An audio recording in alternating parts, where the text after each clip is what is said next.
Unified pension scheme से बेहतर है नेशनल पेंशन स्कीम। 10% का खेल कर्मियों को पहुंचाएगा बहुत नुकसान। खबर देखने वाले तमाम दर्शक बंधुओं को एसके चौधरी का प्यार भरा नमस्कार और आदाब। दोस्तों, आज की खबर हम लेकर आए हैं देश में चल रही अहम खबर नया पेंशन स्कीम यानी यूनिफाइड पेंशन स्कीम को लेकर।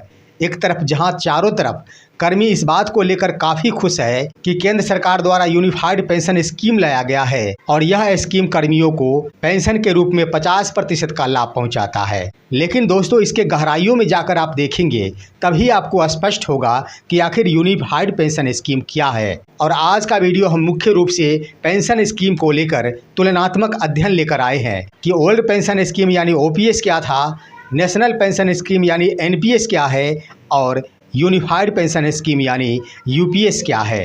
दोस्तों, आप सभी हमारे इस वीडियो के अंत तक अवश्य बने रहेंगे, क्योंकि वैसे राजकर्मी, चाहे वो बिहार के शिक्षक ही क्यों न हो, या फिर यूपी के शिक्षक क्यों न हो, या फिर झारखंड के ही कर्मी क्यों न हो, या फिर दिल्ली के ही कर्मी क्यों न हो, किसी भी विभाग के अगर कर्मी हैं तो उन्हें वर्तमान में एनपीएस का ही लाभ दिया जा रहा है। और बिहार के वैसे शिक्षक जो बीपीएससी के माध्यम से बहाल हुए हैं, उन सभी को भी एनपीएस का लाभ मिल रहा है। विशेष शिक्षक बनेंगे उन्हें भी एनपीएस का लाभ मिलेगा या फिर यूपीएस का लाभ मिलेगा। लेकिन अगर एनपीएस का ही लाभ मिलता है तो कर्मी को क्या लाभ मिलेगा, और यूपीएस का लाभ लेते हैं तो आखिर कर्मी को क्या नुकसान होगा, इस वीडियो को देखने के बाद आपको पूरा स्पष्ट हो जाएगा। लेकिन ज़रूरत है दोस्तों, इससे पहले कि इस पर हम विस्तार पूर्वक चर्चा करें, अगर आपने अभी तक हमारे इस चैनल को सब्सक्राइब नहीं किए हैं तो कृपया अभी सब्सक्राइब कर लेंगे। दोस्तों, आइए बारी बारी से हम जानते हैं कि ओपीएस क्या था, एनपीएस क्या था और वर्तमान में यूपीएस क्या है। सबसे पहले आप गौर करें ओपीएस यानी ओल्ड पेंशन स्कीम के ऊपर, तो आपको स्पष्ट हो जाएगा और पहले से भी आप जान चुके हैं कि सबसे सुंदर पेंशन स्कीम था तो वह ओल्ड पेंशन स्कीम था। दोस्तों, इसमें किसी भी राजकर्मी या फिर केंद्रीय कर्मी को कोई भी अंशदान नहीं देना पड़ता था, एक भी रुपये कर्मी का नहीं कटता था। लेकिन इसमें पेंशन के रूप में कर्मियों को सेवानिवृत्त होने के अंतिम माह का बेसिक पे और उस पर डीए पेंशन के रूप में हर माह दिया जाता था। और दोस्तों, पेंशन के लिए कर्मियों को 1 रुपये भी अंशदान के रूप में नहीं कटाना पड़ता था। लेकिन आप सोच रहे होंगे कि कर्मी तो अवश्य ही अपने वेतन में से कटौती कराते थे। तो दोस्तों, हम आपको बता दें कि वह जीपीएफ हुआ करता था, जो कि आज भी है। पुराने कर्मियों यानी वर्ष 2005 से पहले के बहाल तमाम कर्मियों को आज भी ओल्ड पेंशन स्कीम का लाभ मिल रहा है। कई राज्यों में अभी भी ओल्ड पेंशन स्कीम लागू है। तो उनके द्वारा अपने वेतन में से जो भी कटौती कराई जाती थी, इसके लिए सरकार की ओर से यह प्रावधान है कि वर्ष में 5 लाख से ज़्यादा की कटौती कोई भी कर्मी नहीं करा सकते हैं। यानी इसका अर्थ हुआ कि महीना में 41,500 रुपये से ज़्यादा कोई भी कर्मी अपने वेतन से कटौती नहीं करा सकते हैं। और यह पेंशन फंड में जमा नहीं होता था, यह जीपीएफ हुआ करता था और सरकार के द्वारा इस पर ब्याज भी दी जाती थी। कर्मी जब चाहे तब इसमें से निकाल सकते थे। उन्हें घर बनाने की आवश्यकता हो, बच्चियों की शादी करने की आवश्यकता हो, उस वक्त कर्मी जीपीएफ से अपना पैसा निकालते थे और अपना बहुमूल्य कार्य का निष्पादन किया करते थे। अब दोस्तों, ओल्ड पेंशन स्कीम के तहत पेंशन कैसे मिला करता है। दोस्तों, इसके अंतर्गत सेवानिवृत्ति के अंतिम माह का जो बेसिक पे होता है, उस बेसिक पे का 50% और उस पर बनने वाले महंगाई भत्ता देय होता है। यानी कोई भी कर्मी जब सेवानिवृत्त हुए हैं, उस सेवानिवृत्ति के अंतिम माह का बेसिक पे होता है, उसका 50% उनका बेसिक पे जीवन पर्यंत के लिए फिक्स हो जाता है। और वर्ष में 2 बार डीए बढ़ता है। जब जब सरकार द्वारा डीए बढ़ाया जाता है और जो भी डीए का निर्धारित दर होता है वह उस पर लागू होता जाता है और जीवन पर्यंत कर्मियों को ओपीएस के माध्यम से पेंशन मिला करता है। वहीं दोस्तों, उनकी जीवन लीला समाप्ति के उपरांत भी उनके आश्रित को अब उनके बेसिक पे का 60% देय होता है, जब तक उनके आश्रित यानी नॉमिनी जीवित रहते हैं। यानी बिना कोई इन्वेस्ट किए हुए 2 पीढ़ी को पेंशन मिला करता था ओल्ड पेंशन स्कीम के तहत। अब दोस्तों, आपके मन में सवाल उठता होगा कि आखिर रिटायरमेंट कहाँ से मिलता था।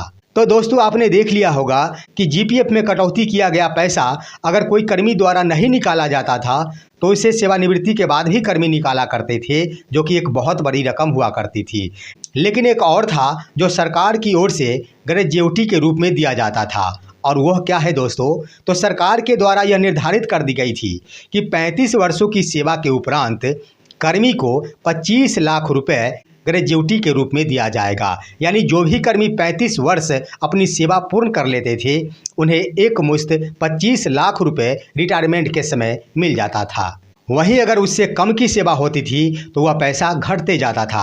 उसी के क्रम में मान लिया जाए कि नी की सेवा 25 वर्ष ही है तो इसके लिए यह फार्मूला तय होता था कि 25 गुने 100/35 यानी 35 वर्ष की सेवा के लिए 25 लाख रुपए निर्धारित थे। इसका ये अर्थ हुआ कि सालाना 71,500 रुपये करीब ग्रेजुएटी के रूप में जमा होता था। और इसी के आधार पर अगर कोई कर्मी 25 वर्ष ही नौकरी करते हैं तो उन्हें लगभग 18 लाख रुपए ग्रेजुएटी के रूप में यानी रिटायरमेंट के समय में मिल जाता था। यह था ओल्ड पेंशन स्कीम।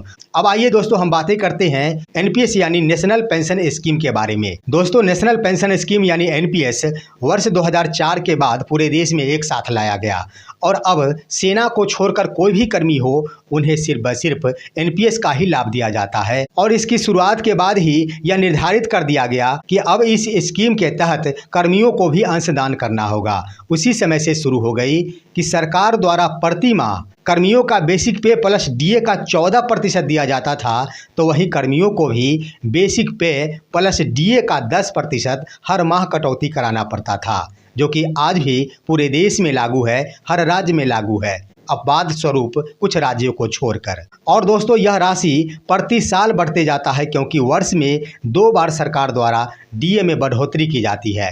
तो वहाँ सरकार के द्वारा भी अंशदान बढ़ते जाता है तो कर्मियों का भी अंशदान बढ़ते जाता है क्योंकि वर्तमान बेसिक पे प्लस डीए का 10% अंशदान कर्मियों को कराना पड़ता है, यानी उन्हें कटौती कराना पड़ता है। अब दोस्तों आपके मन में सवाल उठता होगा कि आखिर जब इतनी कटौती हो जाती है तो उन्हें पेंशन के रूप में क्या मिलेगा।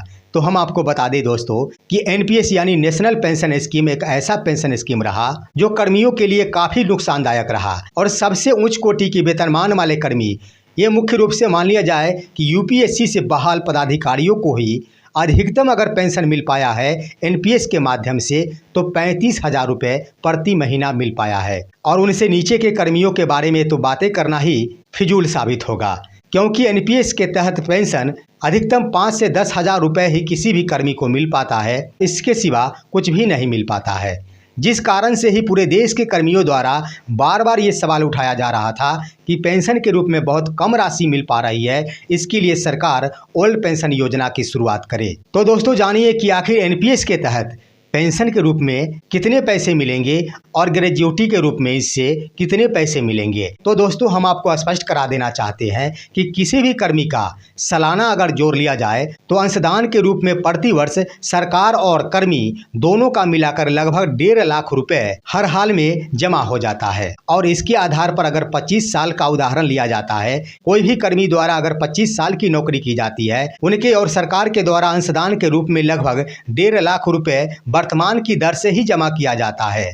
हालांकि यह बढ़ते चला जाता है क्योंकि हर साल इंक्रीमेंट में बढ़ोतरी होती है और डीए में बढ़ोतरी होती रहती है। तो इसके आधार पर आप देख लेंगे कि 25 वर्ष की सेवा करने के बाद कर्मियों का लगभग 1 करोड़ रुपए सरकार के यहाँ जमा हो जाता है। और जब कर्मी रिटायर होते हैं तो उस 1 करोड़ रुपए में से 60 लाख रुपए कर्मी को वापस दे दिया जाता है और 40 लाख रुपए सरकार अपने पास सुरक्षित रख लेती है। यानी कहने का अर्थ हुआ कि 60% कर्मियों को वापस दे दिया जाता है और 40% सरकार के पास सुरक्षित रह जाता है। उसी 40% की राशि यानी 1 करोड़ का उदाहरण के रूप में 40 लाख रुपए को सरकार द्वारा शेयर मार्केट में लगाया जाता है और उस पर जो ब्याज बनता है वही पेंशन के रूप में कर्मियों को दिया जाता है। यह एनपीएस के तहत पेंशन के रूप में मिलता है, जो कि अधिकतम अगर 25 साल की नौकरी की जाती है तो 10,000 रुपये के आसपास ही पेंशन बन पाएगा, इससे ज़्यादा नहीं बन पाता है। और दोस्तों ग्रेजुएटी के रूप में या फिर रिटायरमेंट के रूप में आप कहेंगे कि एनपीएस के तहत क्या मिलता है तो वही 60% जो 60 लाख रुपए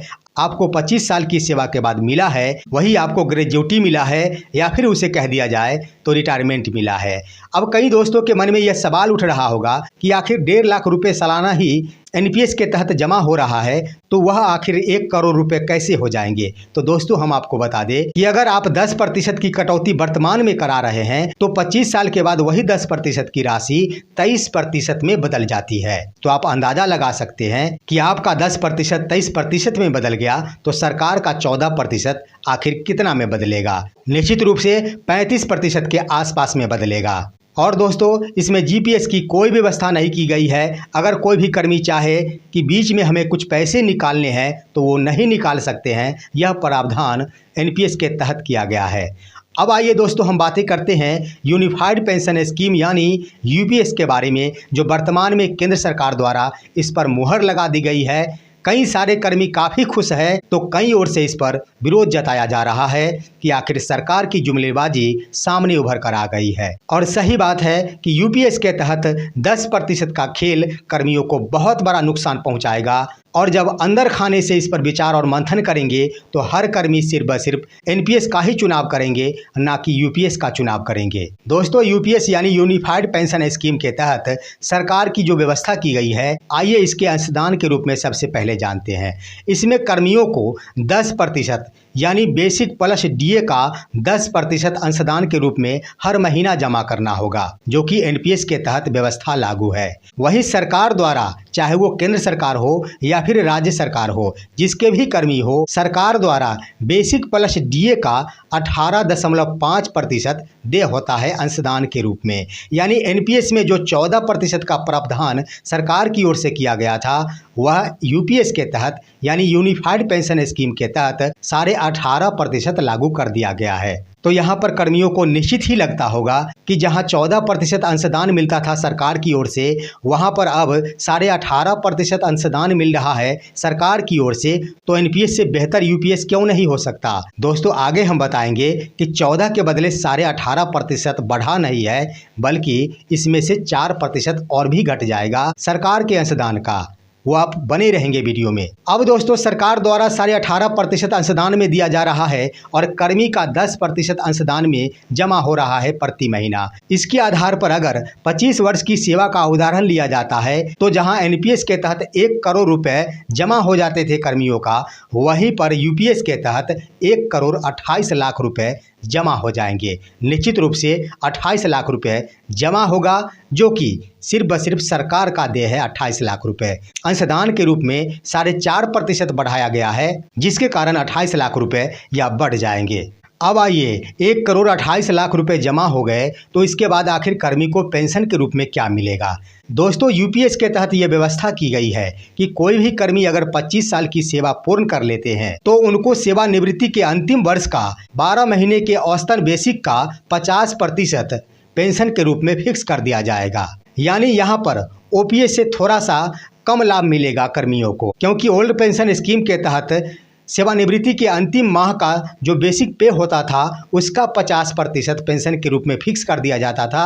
लेकिन यूनिफाइड पेंशन के तहत अंतिम वर्ष के 12 महीने के बेसिक पे को जोड़ा जाएगा और उसमें 12 से भाग दिया जाएगा और जो भी बेसिक पे बनेगा उसका आधा यानी 50% पेंशन के रूप में फिक्स हो जाएगा। और दोस्तों यहाँ पर उस बेसिक पे पर डीए दे नहीं होगा, बल्कि इन्फ्लेशन इंडेक्स दे होगा। लोगों के मन में यह भ्रम है कि 50% बेसिक पे फिक्स हो गया और जो भी डीए निर्धारित रहेगा वो डीए उस पर दे होता रहेगा जब जब सरकार बढ़ाती रहेगी। लेकिन यूनिफाइड पेंशन स्कीम के तहत यह व्यवस्था नहीं की गई है। जो आपका औसतन बेसिक का 50% बेसिक पे में फिक्स हो गया है उसका इन्फ्लेशन इंडेक्स के रूप में आपको दे होगा। इन्फ्लेशन इंडेक्स होता है जो कि मुद्रास्फीति द्वारा निर्धारित होता है और उसके द्वारा इन्फ्लेशन इंडेक्स जो जारी किया जाता है वही बेसिक पे में जुड़कर मिलेगा। यानी हर हाल में वो डीए से कम ही रहेगा, डीए से ज़्यादा कदापि नहीं रहेगा। और ये तो कर्मी के लिए हुआ, लेकिन जब कर्मी की जीवन लीला समाप्त हो जाएगी उसके बाद उनके आश्रित यानी नॉमिनी को भी पेंशन मिलता रहेगा जब तक उनका जीवन चलता रहेगा। और आश्रित यानी नॉमिनी को कर्मी का पेंशन के रूप में जो बेसिक पे निर्धारित हुआ था उसका 60% पेंशन के रूप में दे होगा और साथ ही साथ उस पर इन्फ्लेशन इंडेक्स भी जुड़ता रहेगा। तो आप मन ही मन सोच रहे होंगे कि ओल्ड पेंशन स्कीम में लगभग इसी तरह की व्यवस्था थी, तो आखिर यूनिफाइड पेंशन स्कीम में अंतर क्या रह गया है। बस मामूली सी अंतर रह गई है जिसे कर्मी एक्सेप्ट कर सकते हैं। लेकिन दोस्तों, जब ग्रेजुटी के बारे में आप जानेंगे तब आप कहेंगे कि यह तो बिल्कुल ही जुमलेबाजी है और कर्मियों का सारा पैसा अंतःगत्वा सरकार ही रख लेगी। ग्रेजुटी के रूप में दोस्तों इसमें प्रावधान किया गया है कि आपका 1,28,00,000 रुपए अगर जमा हुआ है तो उसका 10% ही आपको दे होगा रिटायरमेंट के बाद, यानी लगभग 12 लाख रुपए ही आपको मिलेगा रिटायरमेंट के रूप में, ग्रेजुटी के रूप में, और उसी से आपको संतोष करना होगा।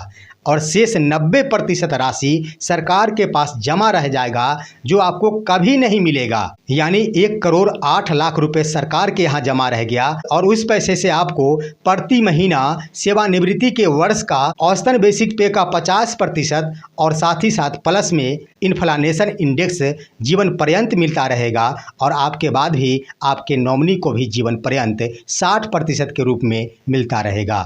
लेकिन आपको 1,08,00,000 रुपए से हाथ धोना होगा। ये व्यवस्था की गई है यूनिफाइड पेंशन की स्कीम के तहत और यही है 10% का खेल जो कर्मी को काफ़ी ज़्यादा नुकसान पहुंचाएगा। यानी हर हाल में रिटायरमेंट के बाद कर्मियों को सिर्फ 10% राशि से ही संतोष करना पड़ेगा और बाद बाकी पेंशन के रूप में जो कुछ भी मिलेगा उसी से वो खाते रहेंगे और अपना जीवन जीते रहेंगे। लेकिन वहीं पर अगर एनपीएस का चुनाव किया जाता है कर्मी की ओर से तो भले ही उनको पेंशन कम मिलेगा, लेकिन 25 वर्ष की सेवा के बाद उन्हें 60 लाख रुपए यानी 60% अवश्य मिलेगा। तो इस आधार पर यह कहा जा सकता है कि वर्तमान में जो भी नीति केंद्र सरकार के द्वारा लागू की गई है, हालांकि इसमें बहुत कुछ सुधार होगा क्योंकि अभी सिर्फ स्वीकृति मिली है। यह संसद में जाएगा, उसका मीन मैक्स निकाला जाएगा, यह पास होगा कि नहीं इस पर भी संभावना कम है। इसमें कई प्रकार के बदलाव किए जाएंगे, लेकिन वर्तमान में सरकार द्वारा जो भी नीतियों का निर्धारण किया गया है यूपीएस के तहत, वह यही व्यवस्था लागू की गई है कि अगर आपको फुल पेंशन दिया जाता है तो रिटायरमेंट नहीं दिया जाएगा और एनपीएस के तहत अगर रिटायरमेंट दिया जाता है तो आपको पेंशन नहीं दिया जाएगा। तो बाद बाकी वहीं का वहीं रह गया, कुछ नहीं मिला कर्मियों को। और मीडिया में यह खबर फैला दी गई कि ओल्ड पेंशन स्कीम के तहत ही यूनिफाइड पेंशन स्कीम की व्यवस्था लागू कर दी गई है केंद्र सरकार के द्वारा, जो कर्मियों के हित में काफ़ी ज़्यादा फायदेमंद साबित होगा। फिलहाल आज का वीडियो बस इतना ही। आप सभी हमारे इस वीडियो को लाइक करते हुए तमाम दोस्तों के पास शेयर कीजिए और अब दीजिए अपने ही दोस्त SK चौधरी को इजाज़त। जय हिंद, जय भारत।